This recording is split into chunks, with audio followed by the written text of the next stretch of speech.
1, 2, 1, 2, 3. Blast FM, Blast FM. Bonjour, de retour dans le Breakfast, l'émission qui vous tire la tête du cul. Tu la baises, hein, tu la times, mais classe. L'idée, c'était de trouver un sujet qui serait bien nourri. Parce que moi, j'avais un passif de scénariste qui n'était pas spécialement satisfait de la transformation entre le scénario et la réalisation. C'est ce qui m'a poussé à me dire, tiens, je vais faire mon premier film. Et puis, il y a un vieil adage qui dit, parle de ce que tu connais. Et puis, je me disais que entre l'amitié que j'ai avec Manu Payet et mon co-scénariste Mathieu Ollion, on a vraiment fabriqué le film, Mathieu et moi d'abord, mais toujours en pensant à Manu. C'était le seul comédien qu'on avait en tête précisément avant de l'aborder. On s'est dit qu'il y avait quelque chose de sain et de sympa à vivre si on se faisait une sorte de parc d'attractions où on pouvait raconter toute notre connerie à l'intérieur d'un film.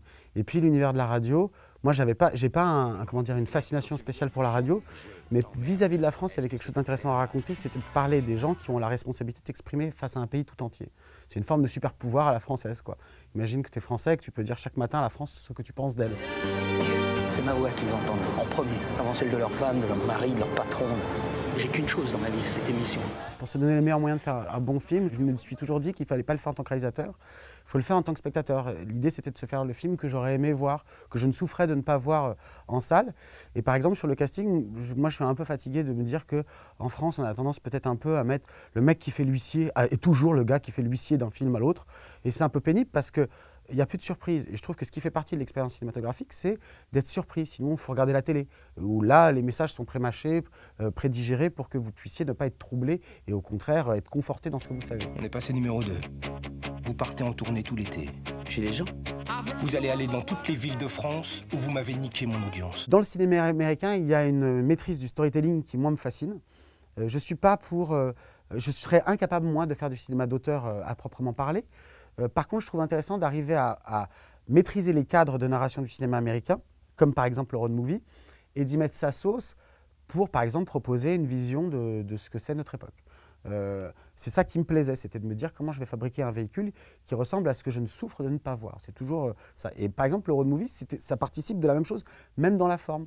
Je souffrais de me dire que pourquoi on ne fait jamais de road movie attractif. C'est-à-dire que, après, c'est très subjectif évidemment comme notion, mais comme considération, mais je me disais, mais il y a des paysages français fantastiques, et moi je le dis en plus en parisien qui passe pas mal de temps à Paris. Hein. Mais c'est vrai que je me disais, mais pourquoi quand les mecs font des fois des road movies à Paris, l'herbe, en France, pardon, l'herbe elle est pâle, on joue pas des perspectives, on cherche pas à structurer les plans. Je dis pas qu'on est dans des plans ultra graphiques chez moi à la Wes Anderson, avec énormément de symétrie, c'est pas le cas.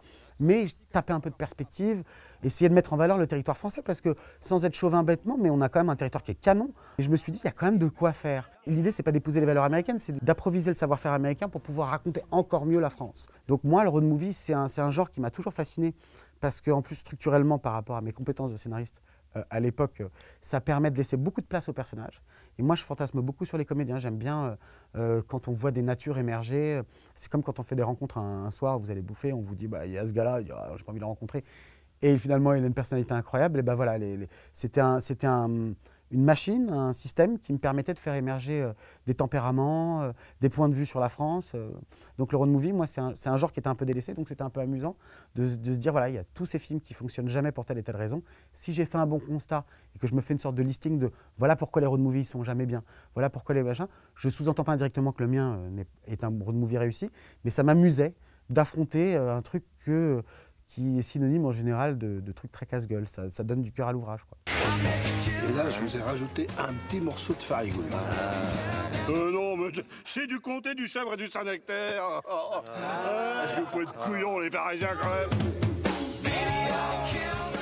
Moi, j'essayais de trouver, de choisir un peu intelligemment les musiques que j'aimais, que les gens allaient pouvoir aimer dès la première fois. Non pas pour que ça marche, mais pour qu'ils se disent, bon, bah, c'est peut-être pas forcément du hip-hop que j'écoute, mais il y a assez d'entrain, il y a une rythmique assez forte, la musique est assez subtile, pour que même moi qui n'aime pas le rap, et il y en a pas mal dans le film, je puisse rentrer dedans. Et puis, à côté de ça, par exemple, pour parler du rap, moi, j'ai grandi dans la culture hip-hop, c'est ma vie. Je pense que je serais ce mec grotesque à 70 ans qui écoute du rap. Mais c'était très important pour moi de mettre des musiques, quitte à ce qu'elles ne parlent pas à tout le monde de temps en temps. Mais par exemple, il y a la chanson de la fin du film, pour donner un exemple, qui est de Lord of the Underground. C'est un titre de rap qui n'est pas extrêmement connu. Mais je disais à mon monteur, je fais, tout le monde ne connaît pas, mais il y a 50 gars, ils sont peut-être que 50, qui vont devenir fous quand je vais mettre ça. Et puis, il y en a eu un peu plus que ce que j'avais prévu. Et quand vous avez un type qui vous dit « Mais merci d'avoir mis cette chanson, je suis tellement content qu'on ait un film français qui mette ça », même si ce n'est pas beaucoup de gens, bah, vous êtes heureux le moment où les gens vous disent bah, « On a partagé… » C'est comme quand vous faites écouter une bonne musique à vos potes, et ben maintenant, le film, ça devient aussi un véhicule pour ça.